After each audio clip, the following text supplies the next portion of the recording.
Então nós vamos agora nesse módulo estudar a respeito das crises da igreja. Uma das questões que nós vamos observar é o seguinte: o porquê a igreja de uma certa forma não exerce a missão integral, porque existem algumas questões no fundamento da igreja que acabam atrapalhando a ação integral da igreja. Então, se não resolve essas questões, então a ação integral vai ser comprometida. Então, nós vamos observar algumas crises que a igreja passa de uma forma geral. Então, a gente não está tentando assim padronizar a igreja e etc.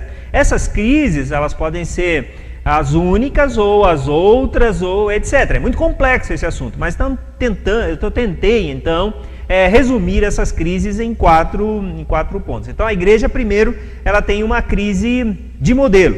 Então, via de regra, as atividades da igreja se apresentam de uma forma apenas voltada para o entretenimento.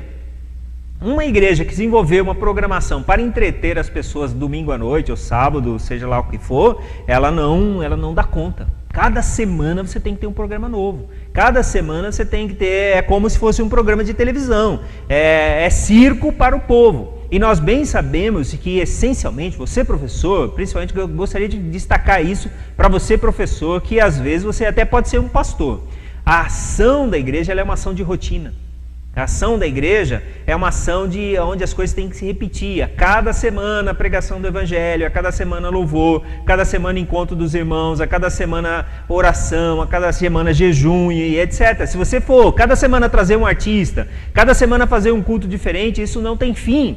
E você vai ficar esgotado e as pessoas vão acabar. Por isso que existe essa transição de igreja para igreja. Se mudou a programação, eu passo para outra igreja. Lá naquela outra igreja tem um cantor melhor, lá naquela outra igreja tem um pregador melhor e etc. Então nós temos uma crise de modelo na igreja. Nós precisamos desenvolver, na verdade, um modelo bíblico. A igreja tem que estar voltada para a família, a igreja tem que estar voltada para os profissionais que compõem o quadro de membros, a igreja tem que estar voltada para as pessoas que são comprometidas e etc. Então nós temos uma crise de modelo. Toda a rotina religiosa é construída para que as pessoas tenham alguma coisa para fazer no final de semana. E se nós trilharmos esse caminho, é um caminho que não tem fim. Por falta de seguir o modelo bíblico, a igreja se isola da sociedade. Aí a segunda crise da igreja. Então, primeiro é uma crise de modelo. Segunda crise é uma crise de conteúdo.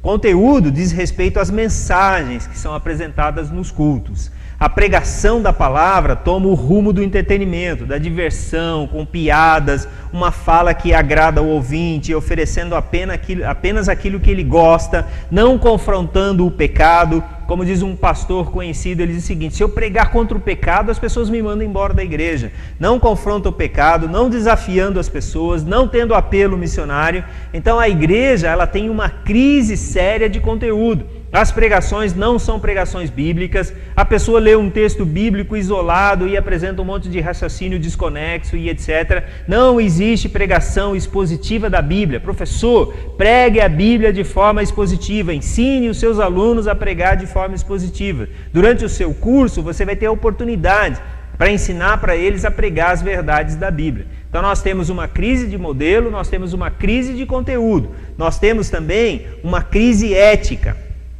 A igreja passa por uma crise ética. O procedimento de pessoas ligadas às estruturas religiosas tem servido de escândalo para o evangelho. Nós temos comportamentos escandalosos, conchavos políticos em nome da igreja.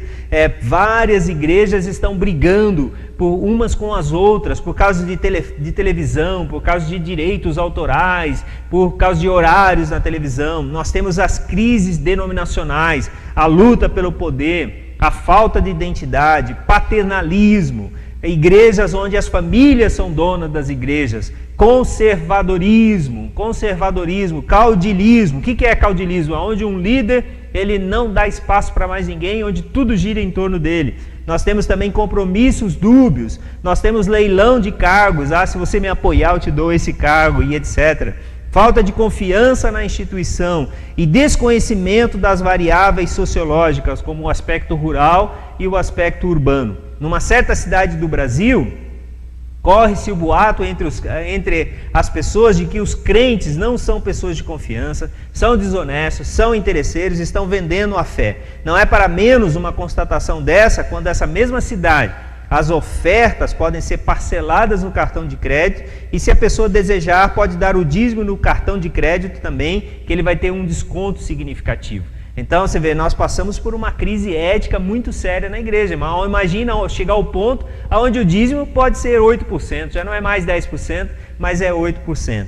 Desavença entre pastores e líderes se tornam públicas. Esses chegam a perder o controle e chegam a se ofender publicamente, às vezes até num canal de televisão. É um constrangimento muito sério para nós da igreja. Então a igreja passa por uma crise ética, ela passa por uma dificuldade onde que precisa enfrentar essas questões e devemos servir de exemplo para a comunidade. A igreja passa também por uma crise teológica. Então nós temos uma crise de modelo, uma crise de conteúdo, uma crise ética e uma crise teológica. São apresentadas mensagens que prometem o que não pode ser cumprido. Eu vou dizer uma coisa para você, esse evangelho onde tudo dá certo não é o evangelho da Bíblia, não é o evangelho de Jesus. Para Jesus nem tudo deu certo, ao ponto onde ele morreu, teve que morrer em morte de cruz, só depois de ressuscitado, porque Jesus tinha poder para ressuscitar.